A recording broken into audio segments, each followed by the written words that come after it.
Assalamualaikum warahmatullahi wabarakatuh. Bertemu lagi dengan saya Normala dari kelas 2 BTNK. Di sini kita akan melanjutkan pembelajaran kita mengenai modul 9. Karena sebelumnya kita telah membahas modul 8, part 1 sama part 2, kita akan membahas modul 9. Modul 9 ini adalah transformasi Fourier gitu ya teman-teman. Nah, apa sih transformasi Fourier gitu? Kalau misalkan kita udah mempelajari sinyal sistem, kita dan juga pengolahan sinyal digital itu pasti kita mempelajari yang namanya transformasi Fourier. Transformasi Fourier itu suatu mekanisme yang dapat mentransformasi atau mengkonversikan sinyal dari domain waktu ke domain frekuensi. Nah, transformasi Fourier ini ada dua teman-teman. Ada FFT ini dan juga YFFT. FFT itu untuk mengubah dari domain waktu ke domain frekuensi. Kalau IFFT berarti kebalikannya dari domain frekuensi ke domain waktu. Nah, ini transformasi Fourier ini juga dapat membantu kita dalam menganalisis sinyal gitu teman. Langsung ke langkah percobanya saja karena soalnya cukup banyak ya teman. Oke, tulis program ini N sama X ya. Lalu lengkapi program dapat menampilkan sinyal X dengan panjang sampel 100. Oke, kita buka terlebih dahulu. Ya, hadit sudah terlihat belum? Nah, ya, ini gambarnya, hasil gambarnya. Oke, di sini kita akan menginisialisasi dulu terlebih dahulu parameter dari sinyal. Sinyal itu parameternya apa aja sih sebetulnya ya? Amplitudo sama frekuensi gitu kan. Eh, Kemudian kita di sini juga harus menyatakan atau menginisialisasi waktu sampling. Kalau biasanya di praktikum-praktikum sebelumnya N itu digunakan untuk berapa panjang gitu ya. Nah, sekarang kita gunakan untuk waktu sampling. Karena di soal diinginkan 100 sampel, maka kita atur di sini dari 1 sampai 99 gitu ya. 0, 1 sampai 99. Kemudian kita akan membuat sinyal sinus. Sinyal sinus itu adalah sin 2pf gitu ya. 2pfn. Nah, di sini amplitudonya diinginkan 1. Amplitudo dikali sin 2pi F1N. Nah, di sini kita memplot dua buah frekuensi. Jadi, ini frekuensi 1, frekuensi 2, 30 Hz, dan juga 50 Hz. Kita plotkan ke sini, kita masukkan ke rumus sinyal sinusnya gitu.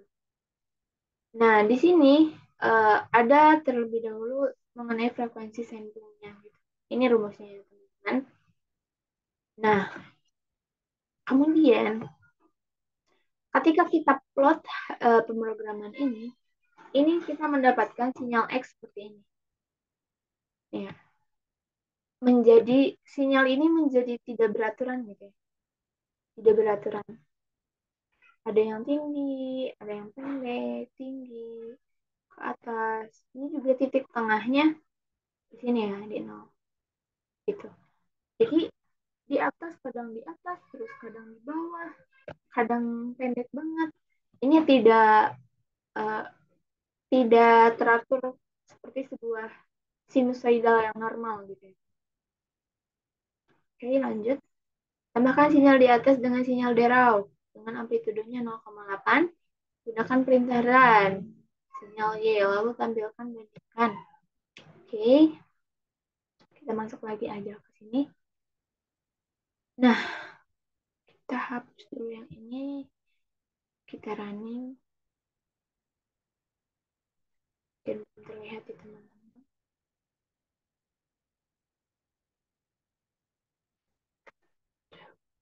Ini semuanya tampil ya. Nah, sudah terlihat teman-teman? Nah, udah ya. Ini sinyal tadi. Sinyal asli X ya. Terus di sini ada sinyal Y. Sinyal Y itu adalah perpaduan antara sinyal asli dengan sinyal derau. Gimana sih? Sebelum-sebelumnya kita telah membahas ya menggabungkan sinyal asli dan juga sinyal digital ya tinggal ditambah gitu ya teman-teman. Nah, di sini nih X ditambah noise. Biasanya nggak noise sih. A gitu. D biasanya. Tapi di sini kita inisialisasinya noise atau derau gitu ya. Nah, ini mah seperti biasa untuk memplot saja.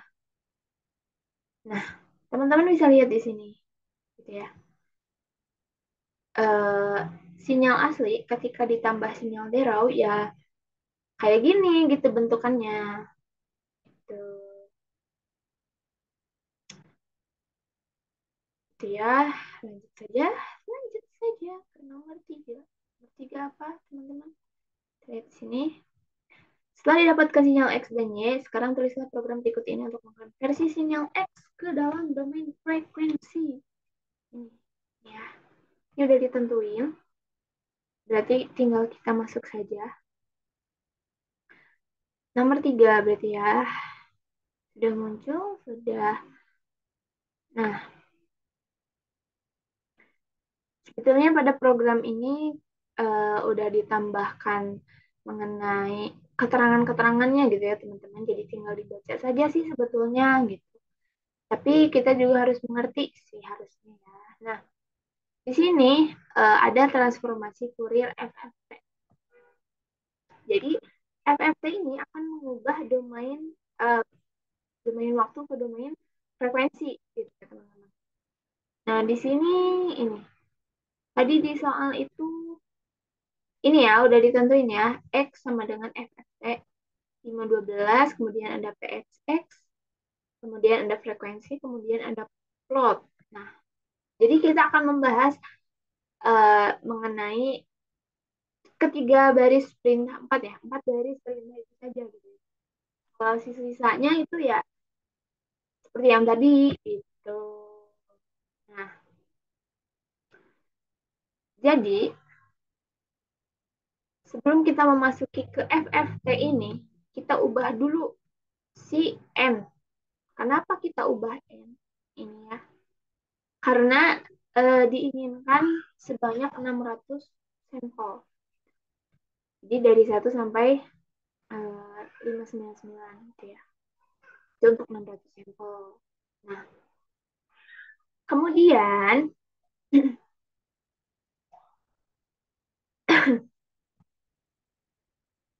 di sini kita telah diberi sebuah program 4 baris, yaitu ini. Satu, kemudian mana lagi ya? Kok nggak ada ya? Sebentar ya, bawahnya lagi. Keponya ada ininya nggak lah? Nah, apa di nomor 4? Enggak juga. Di nomor 3 dulu ya, kita lihat. Oh ini ada F. Ini ada F di sini. Kemudian, nah karena tadi di sini Bapak itu menginginkan PXXX dikali ini, kemudian F frekuensinya udah masuk ya tadi 1000 yang ini nih. Nih, yang ini 1000 kemudian kita memplot F. Plot F mana plot F ini? Nih ya. PXX-nya udah masuk di sini nih. PXX-nya mesti udah dimasukin ke program gitu teman-teman. Lupa soalnya ini praktikum yang keberapa gitu ya. Yang minggu-minggu kemarin jadi lupa gitu. Nah, ini kita PXX-nya nih ya berarti. X, X, oh ini. Ini X. Nah, kita akan menjelaskan yang ini ya. Nah, jadi PXX itu adalah apa sih? Itu tuh digunakan untuk menghitung kepadatan dari spektrum daya dari sinyal yang telah diubah menjadi domain frekuensi gitu. Menggunakan FFT tadi. Nah, kemudian si PXX ini akan berisi sinyal X yang sinyal X itu adalah hasil transformasinya. Kemudian eh, si sinyal ini tuh di si PXX ini tuh di dalamnya kan ada conjugate ya. Eh, CON CONJ itu conjugate. Nah, conjugate ini tuh akan menghasilkan nilai nyata yang merupakan akar kuadrat bukan akar kuadrat, yang merupakan kuadrat dari magnitudo setiap komponen frekuensinya gitu dalam si sinyal tersebut. Kemudian kita di situ setelah dikonjugate X, kemudian dibagi dengan 512. Nah, eh, 512 itu adalah panjang dari FFT untuk kita melakukan normalisasi gitu. Sedangkan yang ininya yang bawahnya frekuensi sama dengan 1000. Nah, itu tuh digunakan untuk vektor frekuensi. Jadi vektor frekuensi yang sesuai dengan hasil si FFT ini gitu, transformasi Fourier ini. Maka vektor frekuensi didefinisikan dengan rentang 0 hingga Fs atau frekuensi sampling gitu. Jadi FFT-nya panjangnya FFT 1000 itu adalah frekuensi sampling yang dikali dengan array 1 berbanding 512. Kemudian dinormalisasi gitu dengan 512 supaya sinyalnya itu tidak terlalu besar gitu ya teman-teman. Itu untuk jadi normalisasi itu uh, memperkecil, tetapi kalau misalkan nilai aslinya juga hasilnya tetap sama gitu seperti itu. Hmm, gitu. Nah ini ya tadi. Kemudian untuk nomor 4, gunakan cara yang sama untuk mengonversi sinyal G. Oh, sebelum itu kita udah merunning ini kah? Belum ya. Teman-teman bisa lihat di sini. Nah, nih. Ini adalah dari nomor 3. Ini sinyal aslinya. Karena tadi asal mula sampling kita itu adalah 100, kemudian dinaikkan jadi 600, ya gini lah ya. Gede gitu, banyak gitu ya. Nah, ini kita menampilkan spektrum amplitudo sinyalnya. Gitu. Di sini bisa teman-teman lihat, ini dari domain waktu S. Kita ubah ke domain frekuensi. Didapatkan hasil seperti ini, teman-teman. Oke. Nah, untuk soal nomor 4, tadi apa pertanyaannya? Konversikan sinyal Y dan bandingkan dengan percobaan nomor 3, Y dan PYY bandingkan pola hasilnya. Pada domain mana sinyal mudah diamati? Oke, nomor 4 kita running terlebih dahulu. Nah, apa teman-teman? Ini masih pagi. Ini saya belum load. Oke. Nah, ini untuk hasil dari nomor 4. Sinyal Y itu kan tadi sinyal yang udah digabungkan dengan derau kan. Kalau misalkan nah, kita bandingkan di sini ya, biar terlihat. Nah, ini sayanya kemana dulu ya? Sini deh. Nah, kalau di soal nomor 3 tadi, yang kita plot ini adalah sinyal aslinya gitu, sinyal X yang belum memiliki derau. Kalau misalkan di nomor 4 itu sinyal Y. Sinyal Y ini sinyal asli yang sudah dicampur dengan sinyal derau. Gitu. Ini bisa dilihat ya teman-teman. Di sini seperti ini. Ini tidak ada derau. Ya ini udah ada derau. Nah,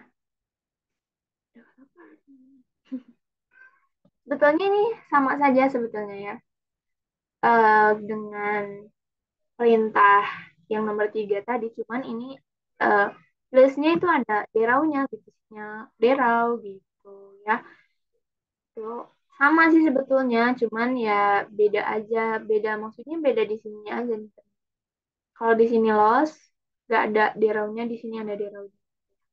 Itu doang sih perbedaan. Nah, untuk soal kelima, coba kita lihat kelima itu apa. Untuk menghilangkan noise dapat dilakukan dengan berbagai cara. Iya, yang termudah adalah dengan melihat amplitudonya. serta membandingkannya dengan suatu bilangan threshold tertentu. Bila nilainya di bawah nilai threshold, maka sinyal tersebut adalah noise dan dibuang. Buatlah program untuk menghilangkan komponen noise dari Y. Beri nama sinyal ini XN. Nah, banyak banget ya. Kita udah sinyal XN, sinyal YX gitu ya. Ini nomor 5. Ketika saya running, saya subscribe terlebih dahulu.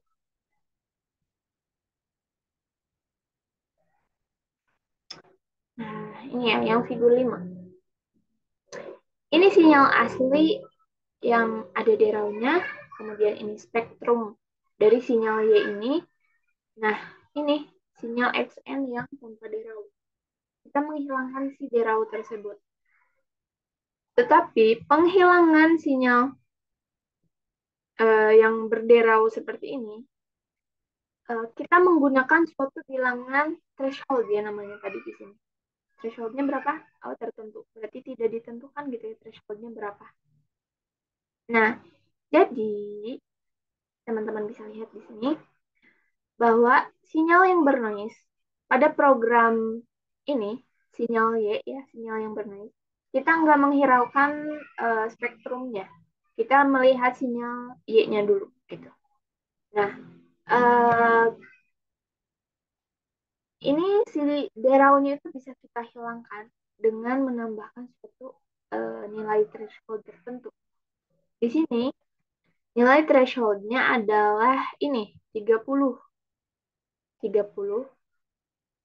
Nah, si nilai threshold 30 itu yang akan berpengaruh menghilangkan si derau gitu. Nah, di sini ada ini EBS JN. Kurang dari threshold itu akan sama dengan 0. Ini yang disebut dengan membuang filter eh, yang kurang dari nilai threshold tertentu. Jadi ketika si JN ini itu kurang dari threshold 30, maka sinyal harus di 0. Harus 0. Nah, sini ya. Ketika kurang dari 30 dia di 0 gitu. Jadi si deraunya itu hilang teman-teman. Real hilang. Tapi ketika kita bandingkan dengan sinyal aslinya, sinyal ini, ya mungkin ini cukup berbeda lah ya.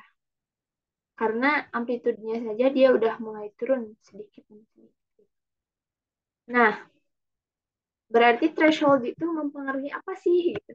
Threshold ini teh sebetulnya adalah nilai batas gitu ya teman-teman. Nilai batas yang digunakan untuk mengidentifikasi sebuah noise.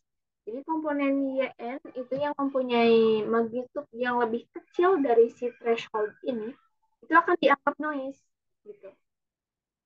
Akan dianggap noise sehingga uh, ketika si threshold ini lebih kecil dari threshold, berarti kan dianggap noise.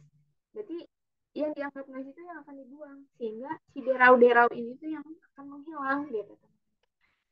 Gitu ya. Hmm, segitu aja sih sebetulnya. Sekarang nomor 6, lakukan konversi dari XN pada domain frekuensi ke XI pada domain waktu. Ini IFFT ya. Perbedaannya sebetulnya Octave ini menyediakan berbagai fungsi tertentu gitu ya. Jadi nggak harus kita mikir kayak secara manualnya IFFT harus kayak gini gitu programnya enggak. Jadi udah praktis banget banget gitu ya menggunakan Octave atau MATLAB seperti konvolusi, ada perintahnya conv, terus ini transformasi Fourier, ada FFT dan juga IFFT ini mempunyai fungsi khusus gitu ya. Nah, untuk nomor 6 ini nomor 6. Seperti biasa kita menginisialisasi parameter sinyal karena ini IFFT berarti di sininya kita ganti menjadi IFFT gitu. Ini kalau ke bawahnya permasalahan subplot aja. Kita running. Kemudian teman-teman bisa lihat di sini. Di sini kita memplot 4 ya. Ini nah, jadi semakin kecil gitu ya gambarnya. Ini sinyal asli tadi. Ini spektrum dari sinyal. Kemudian ini sinyal XN yang tanpa derau. Yang ini itu domain waktu. Kalau yang bawah domain frekuensi. Nah, kita geser ke sini.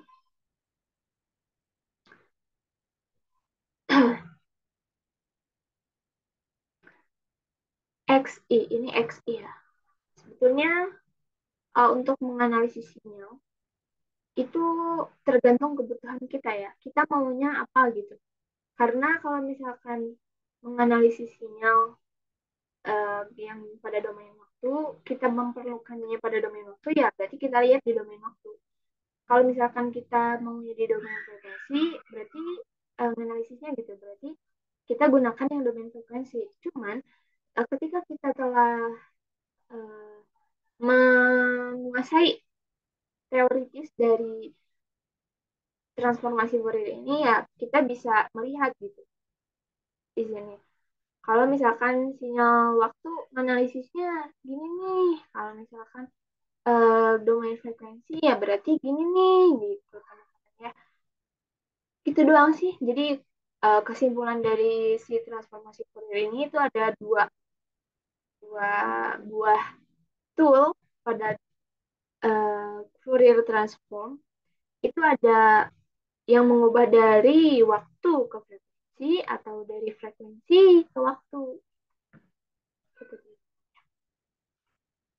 Dan juga uh, untuk menghilangkan derau ini, kita menggunakan sebuah nilai threshold untuk mengatur, membuang si sinyal yang dianggap derau gitu. Ya, segitu aja mungkin. Mudah-mudahan mengerti ya teman-teman. Mudah-mudahan uh, bermanfaat dan juga jangan lupa di subscribe dan juga di like. Saya mohon maaf apabila masih terdapat kekeliruan gitu karena di sini juga saya masih dalam pembelajaran gitu ya. Jadi kalau misalkan ada sesuatu yang salah atau misalkan tidak lengkap, boleh ya teman-teman bilang aja gitu ya. Bilang aja. Nah, oke, jadi cukupkan sekian saja karena waktunya juga udah terlalu panjang. Assalamualaikum warahmatullahi wabarakatuh. Annyeonghaseyo.